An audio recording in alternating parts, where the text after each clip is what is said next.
Welcome to the Great Detectives of Old Time Radio. From Boise, Idaho, this is your host, Adam Graham. If you have a comment, email it to me, box13@greatdetectives.net. Follow us on Twitter at Radio Detectives and become one of our friends on Facebook, facebook.com/Radio Detectives. Today's program is brought to you in part by the financial support of our listeners.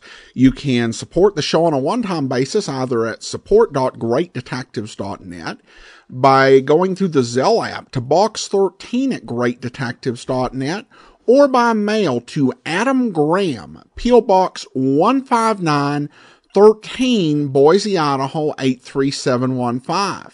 You can also become one of our ongoing Patreon supporters. For as little as $2 per month, just go to patreon.greatdetectives.net. Also, over at greatdetectives.net, check out my detective viewing guide for Prime Instant Video, as I talk about all the really interesting detective and crime programs that have come to Prime in recent weeks. And you can get all of my reviews automatically sent to your Kindle. You can try that service out free for 2 weeks. Just search for the Great Detectives of Old Time Radio in the Kindle store. All right, well, now it's time for today's episode of Dragnet. The original air date, June 29th, 1954, and the episode is entitled The Big Chick.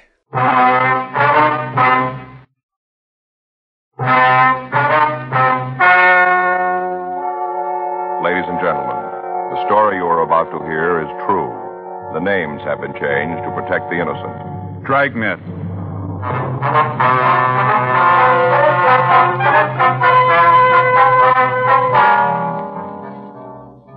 You're a detective sergeant. You're assigned to narcotics detail. The body of a man has been found in a public park lake. Physical evidence indicates he was killed by narcotics. Your job? Check it out.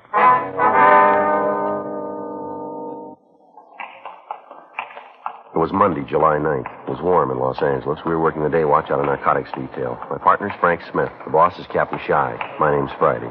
We were on our way out from the office, and it was 10:23 a.m. when we got to room 42. Homicide. Yeah, that's right. Mm-hmm. You got a name on him? Yeah. All right, Joe. Frank. Oh, Sit yeah. down. Be right with you. Yeah? What's the spelling on that? Mm-hmm. Yeah, I'll check it out. All right. I'll call you back. Mm-hmm. Bye. Jack, how's it going? Pretty good. With you? Well, it doesn't do much good to kick. Yeah, it never worked for me. What do you got for it? Wait a minute. I'll get the pictures. All right. We got it late Saturday night. Just got the results of the autopsy this morning. Thought maybe you and Frank would be interested. Here, let me clear the table. What is it? Oh, here. The way we got the story goes together like this. A couple of kids on their way home from a late show walked through MacArthur Park. Must have been about 10:30. Yeah. Stopped by the side of the lake for a minute, and they saw something in the water. Went down to check it and found the body of a man. Yeah. Here's a picture where we found him. Mm-hmm. Contacted the park authorities, and they called the police. Felony car answered, and they called us. Uh-huh. You know who he is? No ID on him. Made him through his prints. Yeah. Name's Walter Gilmer. Appears to be his true name. Got several aliases. How about his background? Been picked up for just about everything in the code. Copy of his arrest record. Yes, thanks. Your first arrest when he was 14. Yeah. Piling him up ever since. He added up, he spent over half his life in prison. Mm-hmm. Wait, looks, he died someplace else. How do you figure that, Jack? Oh, here. This is a picture taken of the path leading to the lake. Yeah. See here, the tracks? Mm-hmm. Looks like he was dragged down the gravel path and then dropped into the water. Mm-hmm. Yeah. See there, Joe? Yeah. What killed him? Yeah, had us for a while. No evidence of violence that could have done it. In his record, there are half a dozen people in town who'd like to take care of it. Yeah. Copy of the autopsy report. Mm-hmm. That'll explain why we thought you might want a piece of it. Yeah. Died of narcotics poisoning.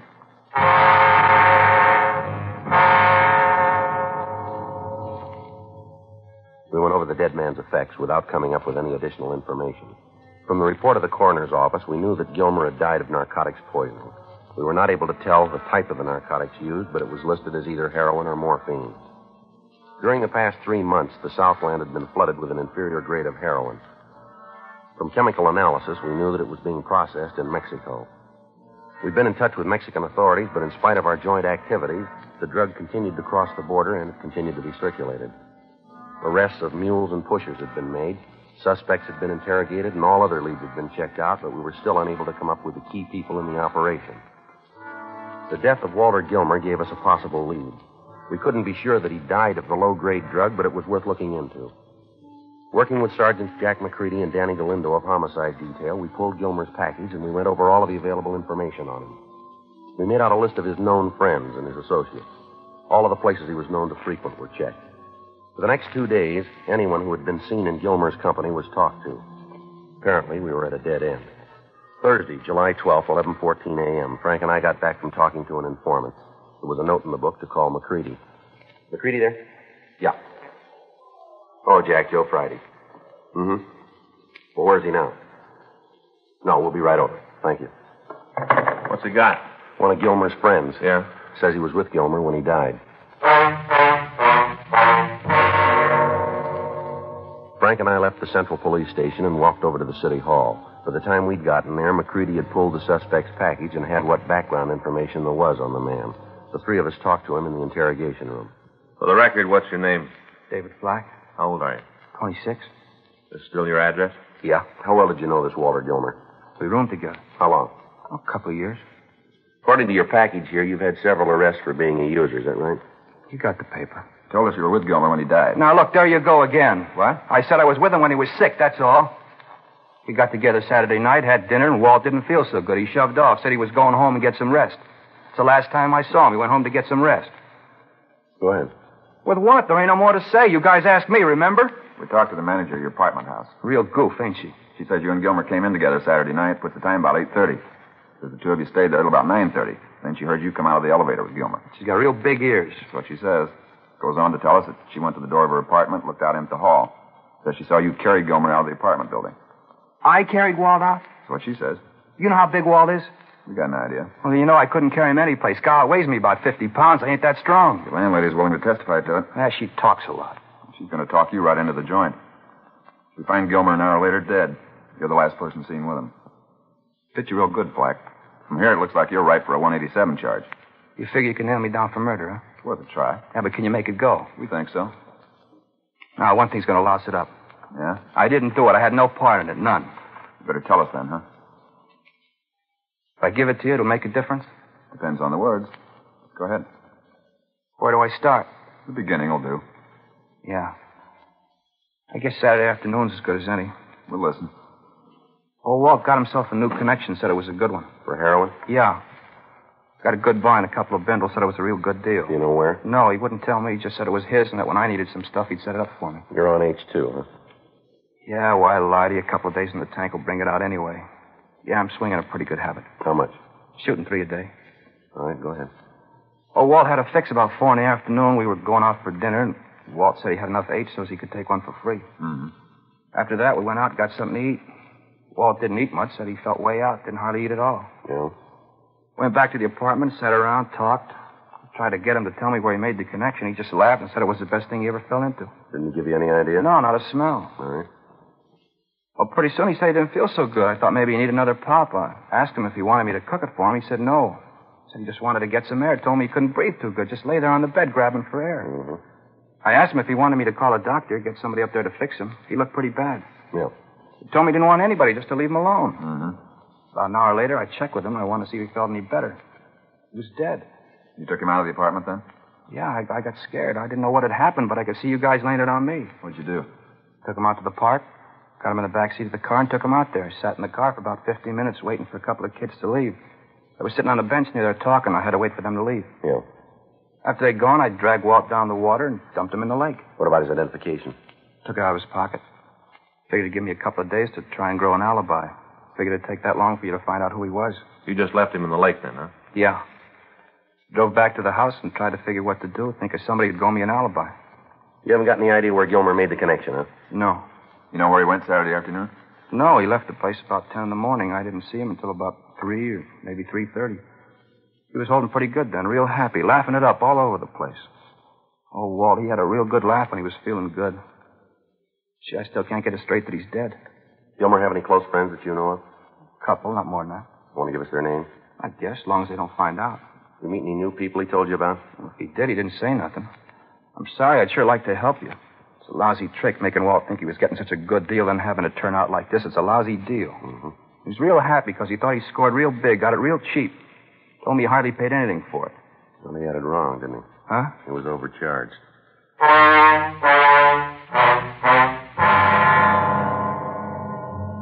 We continued to talk to David Flack. From him, we got additional names of people Walter Gilmer had dealings with. We also got the addresses of bars and restaurants the dead man was known to have frequented. In our interrogation of Flack, he was unable to give us any lead as to where Gilmer might have bought the lethal narcotics. Thursday afternoon at 4:21 p.m., Flack was taken to the main jail to be booked in on suspicion of violation of the State Narcotic Act, a felony. Frank and I went back to the office and talked with Captain Shy. We told him what had happened, and we reviewed the progress we'd made in attempting to apprehend the leaders of the narcotic ring. After talking over all the possibilities, it was decided that the only way we had of getting to the higher-ups in the operation was for one of us to go underground. It was decided that I would act the part of a buyer from Northern California and try to make the contact with the members of the ring. I was given a quantity of marked bills and fictitious identification before I left the office. Frank and I worked out a method for communication, and I went home to change my clothes. I left all of my police identification there, and the next morning I began to be seen in the bars and restaurants where Walter Gilmer was known. For the first week, it went slow. The people involved were cautious of all newcomers. On Saturday, July 21st, I had breakfast, and then I walked over to a small place on East 7th Street. Not open for business yet, Joe. No problem. I had some time to kill. Thought I'd do it here if you got no beef. No, sit down. Just getting the booze up from downstairs. Hey, you want something, a Coke, maybe? Yeah. You got one that's cold? Yeah. I could put a shot in it if you want. No, it's all right. It's too early. Boss don't like it if I pour before 10. Mm-hmm. How's business? Oh, not bad. Guess it's a little slow all over. Yeah. How's it going with you, Joe? Slow. How long you figure to be in town? Only got a couple more days. Mm-hmm. I got to get back up north. Never heard you say what you did. I told you I'm a promoter. You mean like prize fights? No, anything I can make a buck on. What are you working on now? Well, I got a deal. Yeah, I guess you'd rather I didn't get too nosy, huh? Yeah, it might be better that way. Mm-hmm. Word's out you're trying to make a buy. What's that? I say, word's out you're trying to make a buy. That's so? Yeah, that's what the word is. Where's it from? Around. No place you can point to, just around. Anything on what I'm looking for? I understand it's H. Is that what you think? I don't know. I'm just telling you what the word is. Mm-hmm. I understand you're a good friend of Walt Gilmer. Yeah, I knew him. We didn't live together. I knew him. Rough thing about Walt. Yeah, yes it is. Did you ever find out what killed him? I don't know. I don't read the papers much. Was it in the papers? Yeah. Rumble is he got some bad stuff. Is that right? Yeah, that's what they're saying. Still might be. I told you. I don't know. Well, I guess if you're a friend of his, you'd like to talk to his connection, huh? Well, it doesn't make any difference to me one way or the other. Mm-hmm. You ain't sore about Walt, then, huh? I told you I knew him. I didn't know him good. Just enough to say hello. That's all. Mm-hmm. Yeah, rough the way he went. Call it your way. Well, I'll see you around, Al. Hey, you gotta leave, huh? Told you I only got a couple more days in town. I gotta line something up before I go back. Well, maybe I can give you a hand. Yeah? Depends on what you're after. I got a lot of friends around. Might be able to do some good. Now, how you gonna work that? How much you want to buy? What's that? Come off it, Joe. We got the rumble on you. You're down here from Sacramento. You're here to make a buy. It's a simple question. How much you want to take back with you? If I wanted to make a connection, you the guy I'm supposed to see? If I wanted to make a connection. Might work out that way. You holding now? A little. How big? Enough to handle your action. I want a couple ounces. A lot of stuff. I don't sell cut rate. Now, you holding that much, or aren't you? No, I can line it up for you. Where do you take your piece? Off the top. I make the deal for you. Oh, no. No go. Huh? I don't know how you work things here, but I only do business with a gun. Yeah, well, this one don't work that way. Well, then let's forget the whole thing. Hey, wait a minute. Hold it, Joe. Yeah. You got the cash? I can get it. Maybe it'll work out. I'll have to see. I deal with the gun or the buy's off. I'll check it. Is it good stuff? The best we got to offer. That's not much of an answer, is it? It's good. When will you know? When will you know? We'll wait here. I'll make a phone call. All right.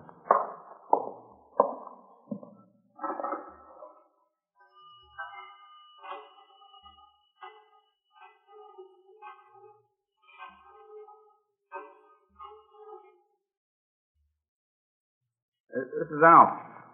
Yeah, I know, but this is important. Got a guy here who wants to buy a couple of shirts. All large size. Uh-huh. As far as we know, he is. I talked to you about him. Yeah, that's the one. Yeah. No, he says he won't buy them from anybody else. That's what I told him. He says he's got it. Just a minute, I'll check. You'll be here about 7 tonight? Huh? You'll be here tonight about 7? Well, we can make the deal, sure. Yeah, he can make it. All right. Yeah, I know. I told you we checked. He's all right. Uh-huh. Yeah, right. Goodbye. Deal's made. All right? Be here at 7. Make it sharp, huh? Okay. You meet the boss.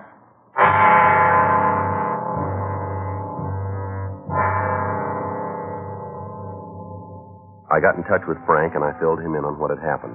For the first time in several months, it appeared as if we had a concrete lead to the operators of the dope ring. It was arranged to keep the bar under surveillance, but not to take anybody into custody until a buy had been made. I went back to the room I was renting, and I waited. I left at 5:30, had something to eat, and at 5 minutes to 7, I walked into the bar. The place was crowded. There wasn't an empty stool, and most of the booths were taken. I edged up to the bar and caught the bartender's attention. Hiya, Joe. You're early. No, you said 7 sharp. Yeah. We gonna do business? Wait till I get out from behind the bar. Yeah. Back here, Joe. Yeah, here it is. You're joking, aren't you? No, Joe, this is the boss. Well, I had it figured a little different. Yeah, everybody does.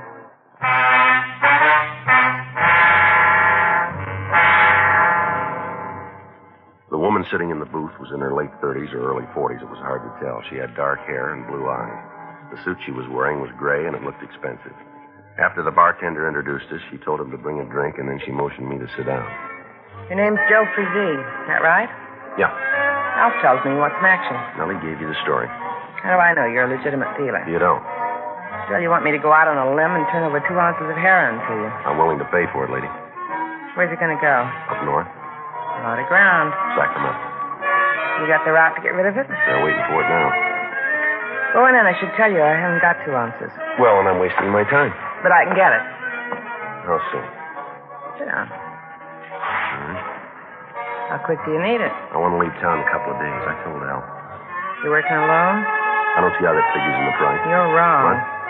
H we've got goes for $4.50 an ounce. Pretty high.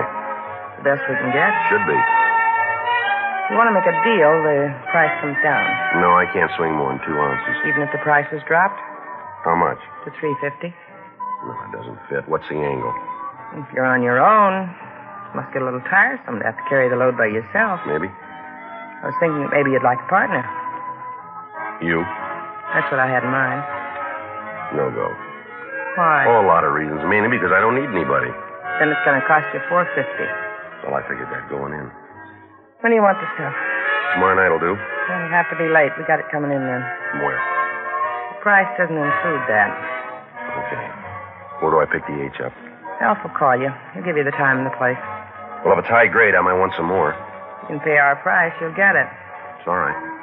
You're making a big mistake, Joe. That's all? Yeah. I got L.A. sewed up good and tight. Good distribution. All the product I need. You got the North. We put them together. We could both come out real well. No, I told you before. I don't need partners. You might be wrong, Joe. Huh? You might already have one.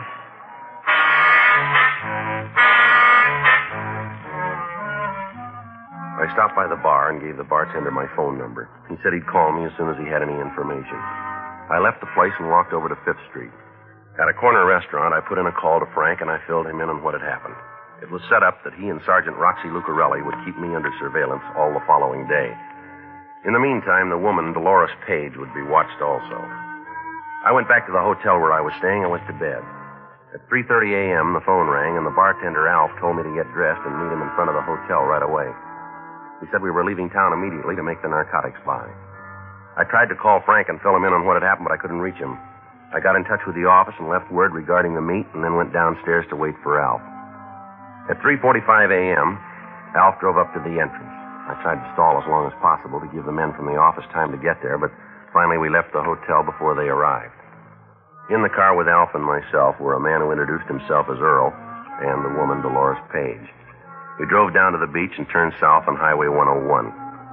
We continued down to San Diego. At 6:30 a.m., we checked into a small hotel, and Alf, along with Earl, left to make the meet and the buy. I tried to find out where they were going, but they refused to give me any information. Dolores Page and I waited for him to come back. I was unable to contact the San Diego authorities, telling them what to watch out for. Apparently, I'd lost contact with Frank and Lucarelli. The only hope now was that someplace along the line, the Page woman and her associates would make some kind of a mistake. We waited at the hotel until 12:15 when Alf and Earl returned. Where's Earl? Downstairs in the car. How come you're so late? We got hung up on the other side of National City. Customs inspection. Went through the car. Find anything? No, but there's something wrong about the whole deal. What do you mean? Looked like they were waiting for us, like somebody had tipped them off we were coming through. What makes you think that? The way they acted. Other cars they just looked over. Ours, they went all the way through, took the seats out, checked the tires, even climbed underneath. I tell you, somebody tipped them off. They were waiting. Anything wrong with this? I want no part of it. You understand that? We've been working it a long time without no hitch. All of a sudden, you come along, we got trouble. What are you trying to build? Just that it's funny it had happened now, first time you're here. Are you trying to say that I got something to do with the shakedown? If it fits, wear it. Now, you listen, you two-bit punk. I got more to lose than you have. I'm paying top price for this product. I got customers waiting now. You come breezing in here and try to lay one of your own mistakes on me, and I'll break your back. You talk like a man 12 feet tall. I don't have to be that big. All right, you. knock it off. You two beefing isn't going to do any good. They didn't find anything. You got no call to figure it was a tip, Alf. No reason at all. Now, let's get out of here. Tell your boy to get off my back, will you? Don't worry about it. There won't be any more trouble. Better not be. Because I'll spell it out for you. Is that right? There is, and I'm going to cause it.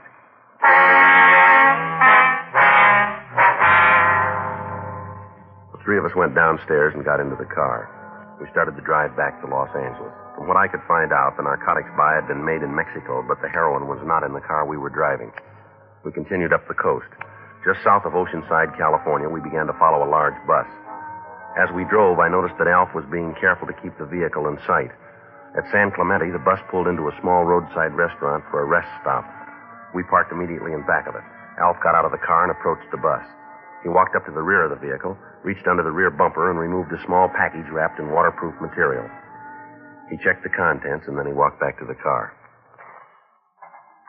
Get it? Yeah, right where we put the stuff. Get in. Let me have it. Here. Here it is, Joe. Got the money? You want to wrap it up right here? No reason not to. Why don't we wait till we get back to town? It'll be easier there. You got any special reason to wait? No. Got the money? Yep. Then why wait? Well, let me see what I'm buying. Here. Yeah, looks all right. Best we can buy. You don't have to taste it. What are you trying to pull?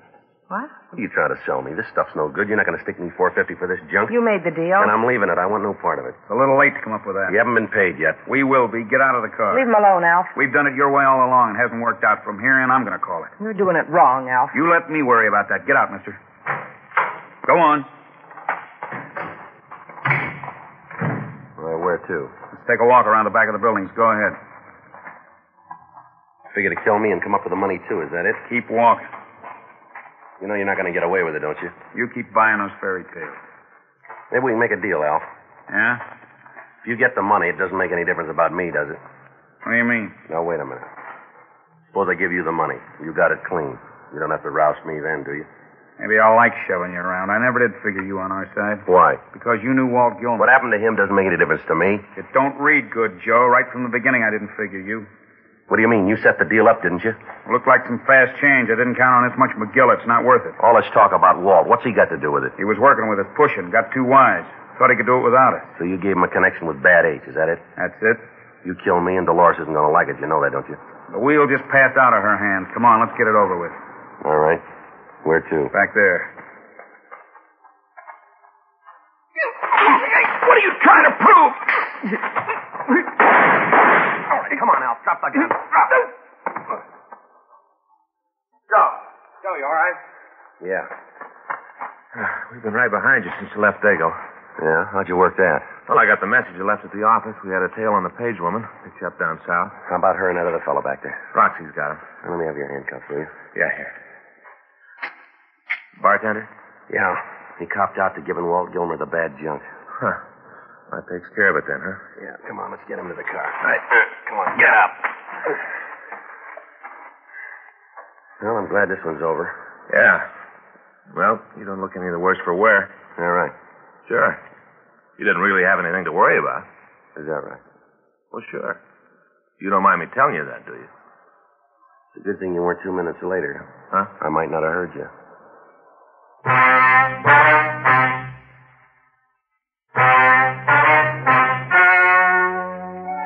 The story you have just heard is true. The names were changed to protect the innocent.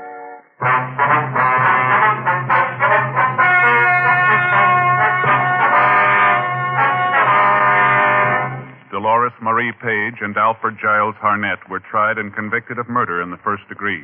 David Alcott Flack was tried and convicted of using narcotics, and Earl Tyler Rockland was tried and convicted of possession of narcotics. They all received sentence as prescribed by law. Murder in the first degree is punishable by life imprisonment in the state penitentiary. Possession of narcotics, first offense, is punishable by imprisonment in the county jail for a period of not more than 1 year. Using narcotics is punishable by imprisonment in the county jail for a period of not more than 1 year. Dragnet, the story of your police force in action, is a presentation of the United States Armed Forces Radio Service.